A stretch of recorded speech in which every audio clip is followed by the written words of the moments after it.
तलावडी परिसरात घडलेल्या खुनाच्या घटनेनंतर ठाणे काँग्रेसनं आक्रमक भूमिका घेतली असून नागरिकांच्या सुरक्षेचा मुद्दा लावून धरलाय।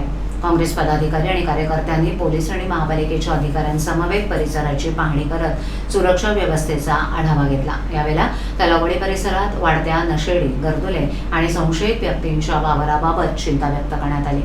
अशा व्यक्तींविरोधात विशेष धडक मोहीम राबवण्याची मागणी काँग्रेसनं केली आहे। तसंच तलावडी परिसरात 24 तास सुरक्षा व्यवस्था उपलब्ध करून देणं, पोलीस गस्त वाढवणं, संवेदनशील भागांमध्ये अधिक सीसीटीव्ही कॅमेरे बसवणं आणि नागरिकांच्या सुरक्षेसाठी तातडीच्या उपाययोजना करण्याची मागणी करण्यात आली। तलावडीसारख्या ठाण्यातील प्रमुख सार्वजनिक ठिकाणी नागरिकांनी सुरक्षिततेची भावना अनुभवली पाहिजे।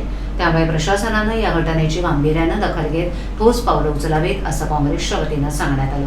दरम्यान या घटनेनंतर परिसरातील नागरिकांमध्ये भीतीचं वातावरण असून कायदा आणि सुव्यवस्था अधिक बळकट करण्याची मागणी जोर धरते।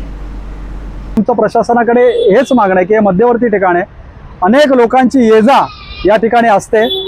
महानगरपालिका आपण विविध प्रकल्पांवर कोट्यावधी रुपये या ठिकाणी खर्च करतो, परंतु ठाणेकर नागरिकांच्या सुरक्षिततेसाठी ही तर समजा त्या गर्दुल्यांमध्येच भांडणं झाली, परंतु एखाद्या ठाणेकर नागरिकाबरोबर अशी जर घटना, दुर्दैवी घटना घडली असते किंवा भविष्यात घडू शकते आणि अशा जर घटना आपल्याला टाळायच्या असतील तर मग एखादं बेघर निवारा केंद्र किंवा त्याच्या ठिकाणी त्यांची व्यवस्था केली पाहिजे की जेणेकरून हे लोक या परिसरामध्ये थांबणार नाहीत।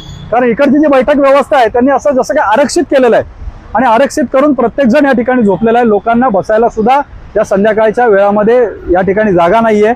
त्यामुळे प्रशासनाकडे आपल्या माध्यमातून आमची हीच मागणी राहील की तुम्ही ज्यावेळी कोट्यवधी रुपये खर्च करता, कुठेतरी या नागरिकांच्या सुरक्षिततेवरती पण त्या ठिकाणी आपण उपाययोजना केली पाहिजेत। त्या ठिकाणी बीट मार्शल असतील किंवा पोलिसांचे राऊंड असतील, ही 24 तास या ठिकाणी सुरक्षा यंत्रणा या नागरिकांसाठी या ठिकाणी राहिली पाहिजे।